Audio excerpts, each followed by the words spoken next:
Shein, ce nom vous dit forcément quelque chose. C'est le géant chinois de la mode ultra rapide qui a complètement bouleversé notre façon de consommer les vêtements.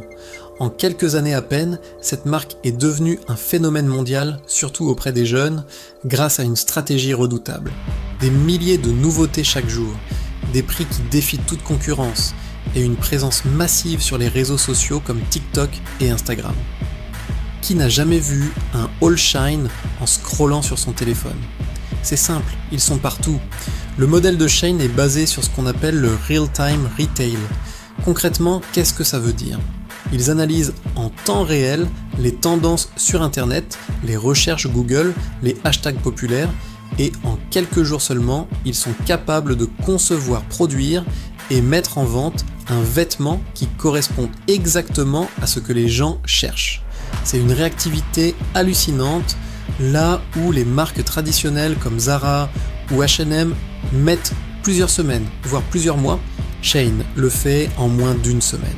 Pour nous, consommateurs, c'est l'assurance de trouver la dernière petite robe à la mode pour une poignée d'euros. C'est tentant, on est d'accord. Le marketing d'influence est aussi au cœur de leur succès.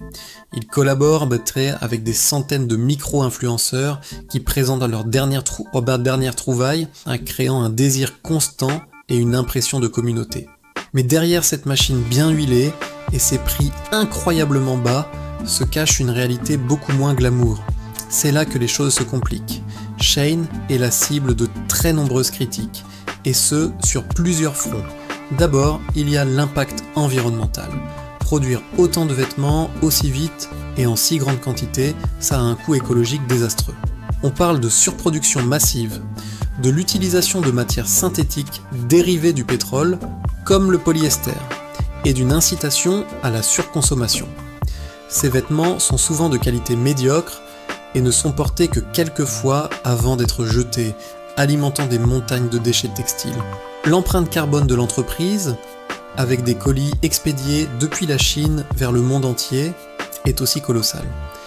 Ensuite, et c'est peut-être le point le plus sensible, il y a les conditions de travail. Plusieurs enquêtes et reportages ont pointé du doigt des conditions de travail extrêmement difficiles pour les ouvriers dans les usines qui fournissent Shein. On parle de journées de travail interminables, jusqu'à 75 heures par semaine, avec très peu de jours de repos, pour des salaires dérisoires. Ces accusations de non-respect des droits fondamentaux des travailleurs ternissent fortement l'image de la marque, qui reste d'ailleurs très opaque sur sa chaîne d'approvisionnement. Difficile de savoir précisément où et par qui nos vêtements sont fabriqués. Shein a beau affirmer qu'elle prend ces allégations au sérieux et qu'elle exige de ses fournisseurs le respect d'un code de conduite, le doute persiste. Enfin, il y a les accusations de plagiat. De nombreux petits créateurs et même de grandes marques accusent régulièrement Shein de copier leur design sans aucune autorisation. Une robe, un motif, un bijou, les exemples sont légion sur les réseaux sociaux où des designers indépendants montrent, photos à l'appui, la ressemblance frappante entre leur création originale et un produit vendu à bas prix sur Shein. C'est une pratique qui fragilise énormément les jeunes créateurs qui n'ont pas les moyens de se défendre juridiquement face à un tel colosse. Alors, que faut-il en penser? D'un côté, Shein démocratise la mode et la rend accessible à des budgets très serrés, ce qui est un argument non négligeable. De l'autre, son modèle économique pose de sérieuses questions éthiques et environnementales. En tant que consommateur, on se retrouve au milieu de ce dilemme, le plaisir d'un achat pas cher face à la conscience de son impact potentiel. C'est un vrai débat de société sur la valeur que l'on accorde à nos vêtements et sur le monde que l'on souhaite soutenir avec notre portefeuille. L'histoire de Shein est loin d'être terminée et elle nous interroge tous sur nos habitudes de consommation. Et vous, quel est votre avis sur Shein? Vous achetez sur leur site? Vous boycottez? Dites-moi tout dans les commentaires, ça m'intéresse vraiment d'avoir votre point de vue sur ce sujet complexe. N'oubliez pas de liker la vidéo si elle vous a plu et de vous abonner pour ne pas manquer les prochaines.